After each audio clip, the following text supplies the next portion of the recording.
Bien, salut à tous, bienvenue dans cette nouvelle vidéo. Aujourd'hui, on va enlever de la paille avec donc le case et j'ai remis la fourche à fumier devant. Mon père est venu me chercher pour prendre le tracteur, donc le JD avec la benne à poireaux pour mettre la paille dedans. Mais je vous explique tout ça après. Mais en attendant, n'hésitez pas à vous abonner et à mettre un pouce bleu, ça tient énormément à la chaîne. Et moi, je reviens tout à l'heure avec le tracteur. Bon, ça y est, donc j'ai pris le John Deere, j'ai pris le 690. Alors c'est pas terrible d'avoir le lève-paille à l'avant pour rouler. Mais comme vous avez pu voir dans la vidéo, parce qu'on est le lendemain du semis de radis, donc vous avez pu voir dans la vidéo que le John Deere, le 6100, est attelé au roto. Et comme mardi, je vais ressemer des radis et je vais sûrement pas avoir besoin, je l'ai laissé atteler. Donc j'ai pris donc, le 690 avec le lève-paille devant et la benne à épluche juste derrière. C'est la première ou deuxième fois que je fais ça depuis que je travaille, d'enlever la paille au chargeur. Tout simplement parce que on se retrouve au champ de carottes de couleur. J'avais couvert juste 3 planches sur le bord de jaune. Donc là et puis derrière moi. Et le souci dans ce champ là, ça m'est déjà arrivé parce que nous la paille on la brûle tous les ans. Donc ça sera sûrement dans une vidéo plus tard, je verrai si j'en fais une dessus. Au mois d'avril quand il va faire plus sec, parce que là il y en a eu de l'eau cette semaine, on brûle la paille. Sauf que là, si vous pouvez vous rendre compte autour de moi, là derrière les arbres on a une maison, si je continue à tourner, on a une maison, encore une qui est derrière le tracteur là, une qui est juste à côté là, enfin voilà, on est entouré de maisons. Et donc quand on brûle la paille, il faut prendre avec le vent qui va pas nuire ni sur les routes, ni dans les maisons, ce qui est totalement normal parce que quand ça fume, en plus ça empeste. Enfin, quand on fait ça, nous on change tous les soirs. Parce que c'est des vêtements, ils puent la mort. Donc il faut savoir que cette paille, je l'enlève du champ. J'aurais pu la laisser, la rétaler, la broyer et l'enterrer. Je ne l'ai pas fait tout simplement pour une simple bonne raison. On travaille dans du sable et dans le sable on n'a pas assez de vie dans le champ pour pouvoir détruire toute cette matière organique que la paille nous ramène. Et donc si je laisse la paille, je vais forcément rapporter de la maladie due à une mauvaise décomposition de cette paille. C'est la raison pour laquelle on enlève la paille du champ. Il n'y aurait jamais eu assez de temps pour détruire toute cette matière organique. Donc je ne peux pas la laisser dans le champ. Donc normalement, comme je dis, je la brûle et celle-là, je l'enlève au chargeur pour éviter d'enfumer les maisons autour de nous. Donc pour seulement 2 rangées de paille que je vais avoir à faire dans ce champ-là, je préfère l'enlever au chargeur. C'est beaucoup plus simple pour moi et puis en ce moment c'est tellement humide. Donc on est samedi, tranquillement, je vais faire ça, ça va être propre. Et derrière, évidemment, je n'ai pas ramené des chômeurs parce que j'ai mon arracheuse à aller chercher chez les mécanos. Parce que j'avais des petits problèmes avec des ressorts, enfin voilà. Donc j'ai pas ramené des chômeurs, mais une fois que ça va être enlevé, je vais passer un coup de déchômeur. Donc tout d'abord, on va mettre le pont par sécurité, même si là, il n'y a pas besoin de tirer beaucoup. Et donc là, on va essayer de tout mettre dans la benne. Bon, je pense qu'il va y avoir les 3 remorques. Et surtout que je vais vider la paille juste à côté où je mets mes épluches. Donc j'ai même pas 1 km à faire pour aller vider. Donc ça va aller pour le tracteur.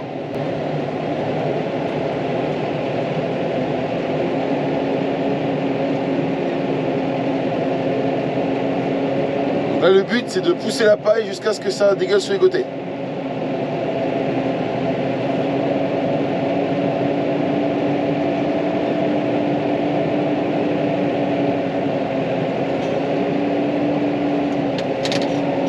Là je pense que ce que je vais faire, c'est que j'ai pas eu l'habitude de faire ça, mais je pense que vu que je viens de commencer plus ou moins, je pense que le mieux va être de tout ramener en un seul tas au milieu.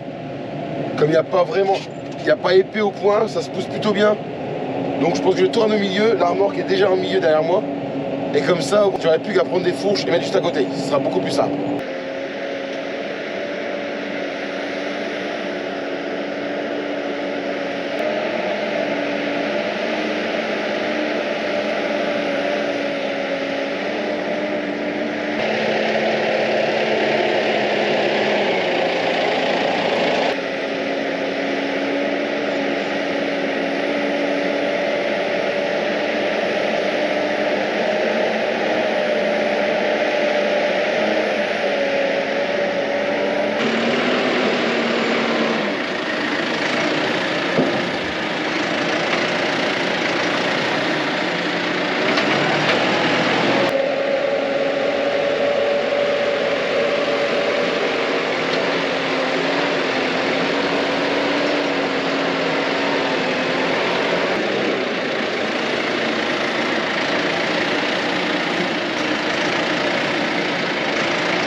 Bon, vous avez pu voir, ça y est, la première remorque est plus ou moins remplie. Alors, en plus, j'ai tassé quand même 2 fois dessus pour la remplir, donc mine de rien, c'est quand même tassé. J'ai fait petite rangée qui était devant et j'ai fait un godet sur la deuxième. Donc il va y avoir quand même 3 remorques, enfin 2 remorques et puis un fond d'une pour finir. Là ce que je fais, c'est que je m'en vais évidemment vider la remorque.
Bon ça y est, je suis arrivé au dépôt, j'ai ouvert les portes et ce que je vais faire c'est que je vais pas la mélanger aux épluches de poireaux qui sont dans le fond. Je vais les mettre sur le bord là pour pas les mélanger, même si ça change rien en soi. Voilà, je décide de pas mélanger la paille et les épluches de poireaux. Bon alors ça c'est la meilleure. J'avais mis la GoPro sur la remorque pour pouvoir vider la benne, sauf qu'après 5 essais, comme j'ai les pneus qui sont complètement lisses sur le John Deere, eh ben, c'est impossible pour moi de pouvoir reculer dans le fond. Ça c'est quand même incroyable. Alors en gros je vous mets à accélérer tant que je n'arrive pas à reculer contre le bord du champ.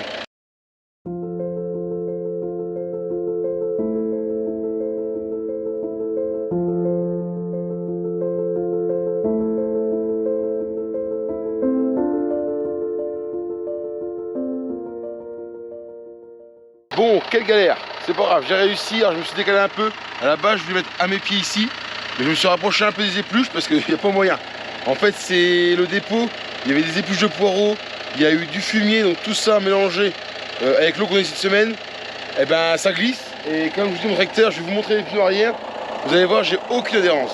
Là pour vous montrer un peu les pneus, il n'y a plus du tout de crampons en fait, et l'avant je crois qu'il est pire. Voilà l'avant des pneus, si de l'autre côté, les pneus c'est des semelles. Bon il me manque, là il me manque 1 mètre ou 2, et je vais vous dire franchement tant pis. Je viendrai avec le case, repousser un coup tout ça. Parce que je vais pas aller plus loin, j'ai déjà fait au moins 10 marches arrière pour réussir à venir là, c'est déjà pas mal.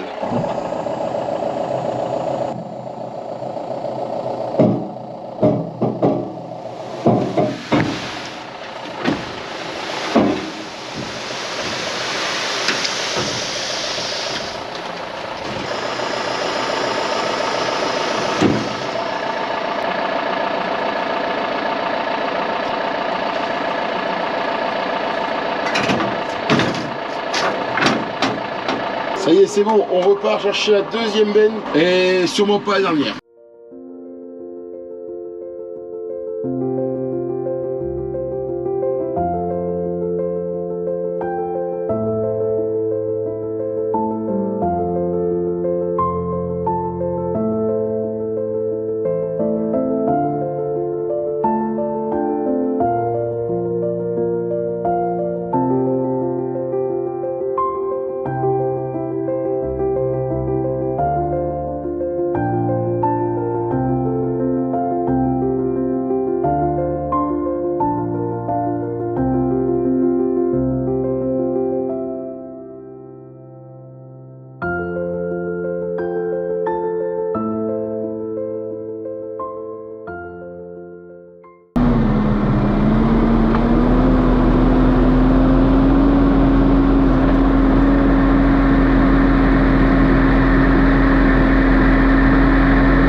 Bon, ça y est, deuxième remorque de rempli, alors encore plus rempli que la première.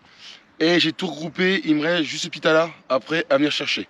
Mais ça va être le plus compliqué parce que comme j'ai pas le grappin qui serait utile pour faire ça, eh ben, je vais m'amuser à essayer de prendre à la fin le maximum. Et je pense qu'il y aura un godet qui finira dans la haie au fond avec beaucoup de sable pour réussir à enlever le maximum.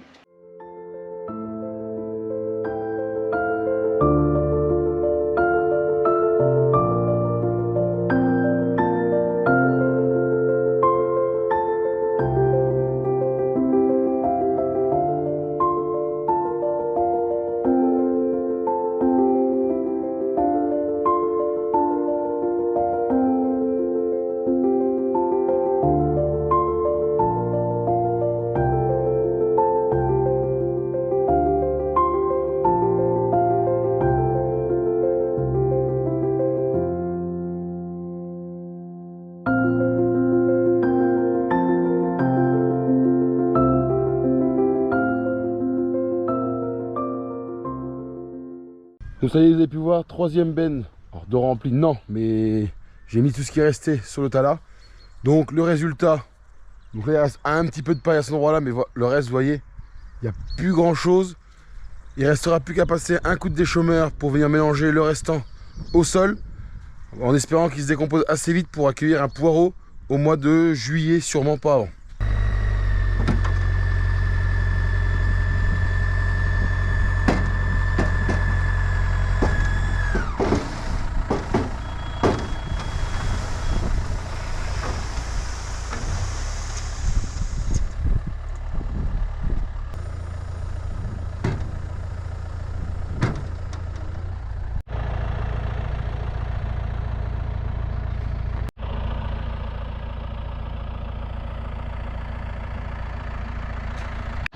Donc ça y est, toute la paille est arrivée au dépôt.